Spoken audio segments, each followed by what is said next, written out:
25,000 segment అండర్‌లో ఒక మంచి smart phone తీసుకుందాం అనుకుంటే Realme 11 pro the ultimate deal. ఎందుకు చెప్తున్నానంటే ఈ వీడియో చూడండి మీకు క్లారిటీగా అర్థమవుతుంది. హే గైస్ ఎలా ఉన్నారు? హోప్ గైస్ బాగున్నారు అనుకుంటాను. సో రీసెంట్‌గా నేను రియల్‌మీ 11 ప్రో తీసుకున్నాను. వితౌట్ ఆఫర్‌లో మనకు బయట స్టోర్‌లో దొరుకుతుంది. ఈ వీడియోలో వచ్చేసి ఈ స్మార్ట్ ఫోన్ నేను ఎందుకు తీసుకున్నాను? నా బడ్జెట్‌లో ఇదే ఎందుకు తీసుకున్నానో చెప్తాను. నా బడ్జెట్‌లో ఈ ఫోన్ అప్రోచ్ చేసిన ప్లస్ పాయింట్స్, మైనస్ పాయింట్స్ ఓవరాల్‌గా డిస్కస్ చేస్తాను. సో వీడియో ఎండ్ వరకు చూడండి మంచి ఇన్ఫర్మేషన్ దొరుకుతాయి. ఛానల్ సబ్స్క్రైబ్ చేసుకొని సపోర్ట్ చేయండి. వీడియో లైక్ చేయండి. ఇలాంటి వీడియో చేయడానికి మోటివేట్ అయితే ఉంటుంది. ఫస్ట్ ఆఫ్ ఆల్ ఈ ఫోన్‌లో తీసుకోవడానికి ప్లస్ పాయింట్ వచ్చేసి డిస్‌ప్లే. ఎందుకంటే ఇది కర్వ్డ్ AMOLED డిస్‌ప్లేతోని వస్తుంది. సో డిస్‌ప్లే మాత్రం చాలా స్మూత్‌గా అయితే ఉంటుంది. ఇది 6.67 inches full HD resolution. So curved AMOLED డిస్‌ప్లేతోని వచ్చింది. 120 హెర్ట్జ్ రిఫ్రెష్ రేట్ సపోర్ట్ చేస్తుంది. 1 బిలియన్ కలర్స్ ఉంటాయి. HDR10+ సపోర్ట్ చేస్తుంది. Under display finger print scanner కూడా ఉంటుంది. దీని డిస్‌ప్లే సైజ్ చాలా పెద్దది అండ్ సేమ్ టైమ్ దీనికి పైన కింద చిన్ చాలా తక్కువ ఉంటుంది. సో బెజిల్లెస్ డిస్‌ప్లే అని చెప్పాలి. ఒక flagship smart phone display use చేసినట్టయితే ఉంటుంది. అండ్ సేమ్ టైమ్ ఈ స్మార్ట్ ఫోన్ జస్ట్ 189 గ్రామ్స్ చాలా లైట్ వెయిట్‌గా అయితే ఉంటుంది. Next performance. ఈ ఫోన్‌లో డైమెన్సిటీ 7050 ప్రాసెసర్ ఉంది. మీరు బీజీఎంఐ లాంటి గేమ్స్ అయితే హై గ్రాఫిక్స్ సెట్టింగ్స్‌లో లైక్ 60 ఎఫ్‌పీఎస్ హ్యాండిల్ చేస్తుంది. మంచి కెపాసిటీ ఉన్న ప్రాసెసర్ ఇది. 600 బేస్డ్ ప్రాసెసర్. ఇది బీజీఎంఐ కాదు సీఓడీ లాంటి ఎలాంటి గేమ్స్ అని హై గ్రాఫిక్స్ సెట్టింగ్స్‌లో సపోర్ట్ చేస్తుంది. డిస్‌ప్లే మనకు కర్వ్డ్ AMOLED డిస్‌ప్లే ఉంది కాబట్టి ఇంకా స్మూత్‌నెస్ మీరు వేరే లెవెల్‌కి ఎక్స్‌పెక్ట్ అయితే చేయొచ్చు. ఆ బడ్జెట్‌లో మీరు పోకో ఎఫ్5, పోకో ఎక్స్5 ప్రో లేకపోతే ఐక్యూ నియో 7 ప్రో ఇలాంటి స్మార్ట్ ఫోన్స్ ఇంకా బెస్ట్ గేమింగ్ ఎక్స్‌పీరియన్స్ ఇస్తాయి. బట్ అవి కర్వ్డ్ AMOLED డిస్‌ప్లేతోని వస్తలేవు. సో ఇది ప్లస్ పాయింట్ ఈ స్మార్ట్ ఫోన్‌లో కర్వ్డ్ AMOLED డిస్‌ప్లే ఉంది అండ్ మంచి పర్ఫార్మెన్స్ చేసే ప్రాసెసర్ అయితే ఉంది. ఇంకా థర్డ్ ప్లస్ పాయింట్ వచ్చేసి battery backup and fast charger 5000 mAh battery ఉంది అండ్ 67 వాట్స్ ఫాస్టింగ్ సపోర్ట్ చేస్తుంది. బట్ చార్జర్ బాక్స్‌లో మీకు 80 వాట్స్ ఫాస్ట్ చార్జర్ అయితే ఇస్తారు. But smart phone 67 watts fast charging మాత్రమే తీసుకుంటది. ఇది చార్జ్ చేసేటప్పుడు అయితే మీకైతే కనిపిస్తది. ఈ smart phone just 40 minutes 0-100% full చేస్తుంది. చాలా బెస్ట్ థింగ్ ఇది. ఎందుకంటే క్రిటికల్ టైమ్‌లో మీరు ఎటైనా బయటికెళ్దాం అనుకుంటే స్మార్ట్ ఫోన్‌లో ఓన్లీ 5% ఛార్జింగ్ ఉంటే అప్పుడు దాని వాల్యూ మీకు తెలుస్తది. Fast charging value. సో చాలా మంచి ప్లస్ పాయింట్. బ్యాటరీ బ్యాకప్ కూడా సూపర్బ్ అయితే ఉంది. ఈ ఫోన్ అసలు 5000 mAh బ్యాటరీ ఉన్నట్టు కూడా అనిపియది. ఒక 4500 mAh బ్యాటరీ, 4000 mAh బ్యాటరీ ఉన్నట్టు చాలా లైట్ వెయిట్‌గా అయితే ఉంటుంది. బ్యాక్ సైడ్ లెదర్ ఫినిషింగ్ అయితే ఉంది. అందుకే పట్టుకున్నప్పుడు చాలా గ్రిప్పీగా అండ్ మంచి ఫీల్ అయితే వస్తుంది. మీకు ఓన్లీ బ్లాక్ వేరియంట్ మాత్రమే మ్యాట్ ఫినిషింగ్‌తోని తీసుకొచ్చారు. ఇంకా gold variant and green variant మాత్రం ఈ లెదర్ ఫినిషింగ్ అయితే తీసుకొచ్చారు. ఫినిషింగ్ మాత్రం సూపర్బ్ అయితే ఉంది. బ్యాక్ సైడ్ కెమెరా ప్యానెల్ చాలా పెద్దగా ఉంది కదా! ఇదే ఫోర్త్ ప్లస్ పాయింట్. కెమెరాస్‌లో మీకు ప్రైమరీ కెమెరా 100 మెగా పిక్సెల్ ఉంటుంది. ఇది optical image stabilisation feature support చేస్తుంది. సెల్ఫీ 16 మెగా పిక్సెల్ ప్రొవైడ్ చేశారు.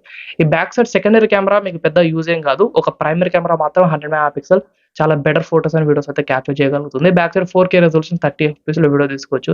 సెల్ఫీ 1080p 60 ఎఫ్‌పీఎస్‌లో అండ్ 30 ఎఫ్‌పీఎస్‌లో మీరు వీడియోస్ అయితే తీసుకోవచ్చు. ఓవరాల్‌గా మీరు ఫోటోగ్రఫీ, వీడియోగ్రఫీ తీసుకుందనుకుంటే దీనికంటే కొద్దిగా best value for camera smart phones దొరుకుతాయి. 30,000 సెగ్మెంట్‌లో మీరు కన్సిడర్ చేస్తే 25,000 సెగ్మెంట్‌లో చూసినట్టయితే ఇది one of the best camera smart ఫోనే. ఇది కూడా 4K వీడియోస్ అండ్ మంచి ఫోటోస్, వీడియోస్ షార్ప్‌గా అయితే తీసుకోవచ్చు. రీసెంట్‌గా చాలా రియల్‌మీ స్మార్ట్ ఫోన్స్‌లో ఎక్కువ సాచురేషన్ రావడం, లేకపోతే HDR మోడ్ సక్కగా పనిచేయకపోవడం ఇలాంటి సిట్యుయేషన్స్ అయితే వచ్చినాయి. బట్ ఈ స్మార్ట్ ఫోన్‌లో అలాంటి సిట్యుయేషన్స్ అయితే ఏం లేవు. మంచి ఫోటోస్ అండ్ వీడియోస్ అయితే క్యాప్చర్ చేయగలుగుతుంది. Especially 100 mega pixel. ఇది డీటెయిల్స్ చాలా క్యాప్చర్ చేయగలుగుతుంది. ఇందులో 100 మెగా పిక్సెల్ సెపరేట్ మోడ్ కూడా ఉంటుంది. దాంట్లో మంచి వీడియోస్ అయితే తీసుకోవచ్చు. అండ్ ఫోటోస్ అయితే ఎస్పెషల్లీ మీరు డీటెయిల్స్ అయితే బాగుంటుంది. జూమ్ చేసినా కూడా మిస్ అయితే కావు. ఇది ఓవరాల్‌గా మంచి కెమెరా స్మార్ట్ ఫోన్ మీరు తీసుకుందాం అనుకున్నా కూడా. అండ్ నెక్స్ట్ వచ్చేసి in hand feel. So in hand feel కూడా చాలా లైట్ వెయిట్‌గా ఉంటుంది. 189 గ్రామ్స్ ఉంటుంది కాబట్టి చాలా బెటర్‌గా అయితే ఉంటుంది. Under display finger print scanner ఉంటుంది. స్టీరియో స్పీకర్స్ కూడా సపోర్ట్ చేస్తుంది. అండ్ మొబైల్‌లో మీకు బాక్స్‌లో కేస్ అయితే ఇస్తారు. Transparent case. దాన్ని యూజ్ చేసుకోవచ్చు. చాలా బెటర్‌గా ఉంది. అది కూడా చాలా బాగా అయితే అనిపించింది నాకు. ప్రీమియంనెస్ అయితే ఉంది అది కూడా. మీరు జనరల్లీ ఈ రెడ్మీ స్మార్ట్ ఫోన్స్‌లో, రియల్‌మీ స్మార్ట్ ఫోన్స్‌లో కొద్దిగా చీప్ క్వాలిటీ ఇస్తారు. అలా లేదు. బెటర్‌గా అయితేనే ఉంది. పనిచేస్తది. మీరు సెపరేట్ కూడా తీసుకోవచ్చు మాక్సిమం. ఇంకా ఈ కర్వ్డ్ AMOLED డిస్‌ప్లే ఉంది కాబట్టి దీనికి మీరు ఎక్కువ ప్రిఫరెన్స్ ఇవ్వాలి. ఒకవేళ స్మార్ట్ ఫోన్ కింద పడిందనుకోండి దీనికి కాస్ట్ 8000 అయితే అవుతుంది.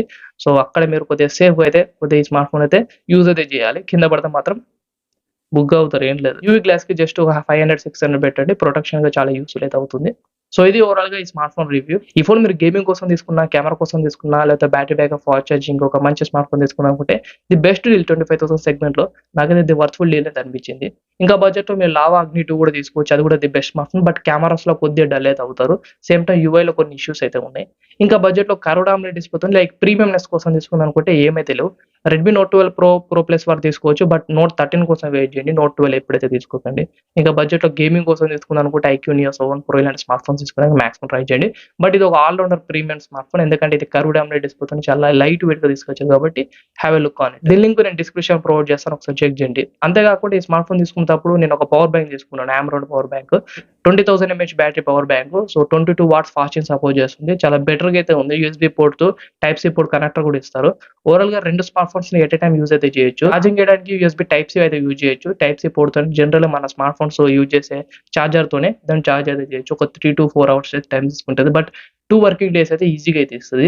మీరు ఒక జనరల్ యూజర్ అయితే. లైక్ ఒక స్మార్ట్ ఫోన్ అయితే పర్లేదు గానీ 2 స్మార్ట్ ఫోన్స్ చార్జ్ చేస్తే 1 డేలో అయిపోతది. 2 టైమ్స్ ఓకే. 4 టైమ్స్ ఓ 4 సార్లు ఒక స్మార్ట్ ఫోన్ చార్జ్ అయితే చేయొచ్చు. బెటర్‌గా అయితే ఉంటది. దాని లింక్ కూడా నేను డిస్క్రిప్షన్ ప్రొవైడ్ చేస్తాను. Have a look on it. So ఇది ఓవరాల్‌గా వీడియో. సో వీడియోలో మీకు క్లారిటీ ఇన్ఫర్మేషన్ దొరికినట్టుంది. వీడియో లైక్ చేయండి. ఛానెల్ సబ్స్క్రైబ్ చేసుకొని సపోర్ట్ చేయండి. And thanks for watching.